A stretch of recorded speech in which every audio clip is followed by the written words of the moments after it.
kumilos yung paa ko palabas ng school.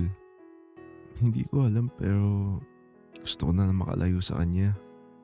Gusto ko mapag-isa. Gusto ko makapag-isip. Naglalakad ako palayo nun ng may sama ng loob kay Kimiko. Wala na akong pake kung hanapin ako sa school. Basta ang gusto ko lang, lumayo muna. Hindi ko alam kung saan ako pupunta. Kasi kung uuwi ako baka isipin nila mama nagkakating ako sa klase eh. Wala din naman akong kaibigan para puntahan. At habang patawid ako hindi ko napansin na may papalapit pala sa aking kotse.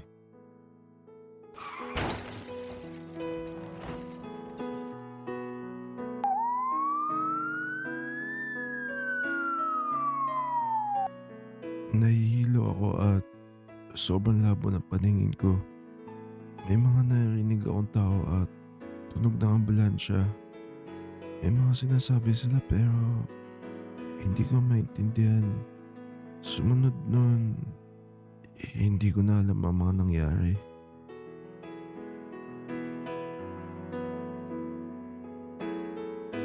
Pagpasok ko sa room, hindi naman sa ano, pero hindi ko nakita si Jay sa pwesto niya. Wala naman akong pake. Napansin ko lang kasi sa harap ko siya mismo nakaupo. Pati nga bag niya wala sa upuan niya eh. Asan si Kasuga? Hindi po namin alam sir, kanina naman po nandyan siya. At talagang sa klase ko pa talaga siya nagkatinga. Hanggang sa mag-uwian, hindi ko nakita kahit anino ni Jay.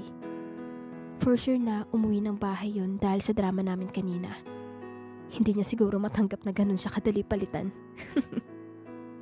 Habang nasa biyahe, meron pa din naman sa loob ko na nag-aalala ako sa kanya. Pero hindi ko na lang pinansin. Nag-focus na lang ako sa daan. Wisit naman tong traffic na to. Ngayon pa talaga kung kailan gusto ko nang umuwi. May mga nagkukumpulang tao mismo dun sa gitna ng daan. Mukhang may nadisgrasya. Kaya pala traffic. At syempre, dahil dakilang chismosa ako, binagalang ko yung takbo ng sasakyan ko para makita yung nangyari. Wala naman ako nakitang nabangga. Pero may napansin akong ID lace. ID yun ng school namin. Hindi kaya schoolmate ko yung nadisgrasya doon? Kawawa naman. Nagkakagulo sila pati yung mga taong nakikichismis doon. Pinuksan ko yung bintana ko para sana pagsabihan yung mga humaharang sa dinadaanan ko. Tinatawagan pa lang daw yung pamilya ng biktima pero hindi pa daw sumasagot. Sino ba yung nabangga? Sinakay na kasi sa ambulansya kaya hindi ko nakita. Jay Kasuga daw yung pangalan ng estudyante. Kawawa nga eh. Sana hindi siya napuruhan. Si Jay? Sana nagkamali lang ako ng dinig. Sana hindi yung taong nasa isip ko yung naaksidente. Kuya, nasan po yung nabunggo kanina? Dinala na po sa ospital. Bakit po? Kakilala ko po yung nabangga.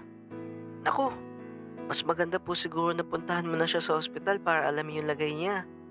Sige po, salamat. Pumunta kagad ako kung saan dinala si Jay sa ospital. Hindi ako mapakali. Gusto kong hilingin na sana ibang Jay yung nasagasaan kanina. Pero kasi nasa akin yung ID niya eh. At ako na lang yung nagpunta dito since hindi sumasagot ang parents niya. Doc? Saan po dinala yung Jay Kasuga? Ano-ano mo yung pasyente? Boyfriend ko po. Ganun ba? Nasa ER siya ngayon, Iha.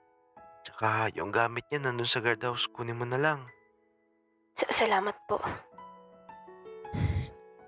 Gusto kong sisihin ang sarili ko. Alam kong kasalanan ko kung bakit siya nandito ngayon. Sana inintindi ko siya. Sana binigyan ko siya ng chance. I'm sorry, Jay.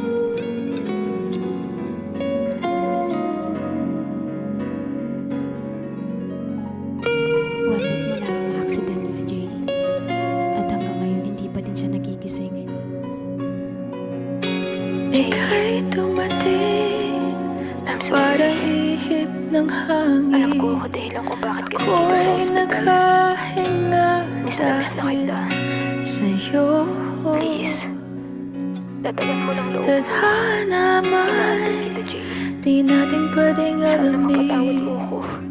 Liliwanag ang daan tungo sa'yo. Kung naririnig mo man ako, Dito ka wala lang ka lang talaga. sa puso Alam mo, ikaw na yung boyfriend ko. ko.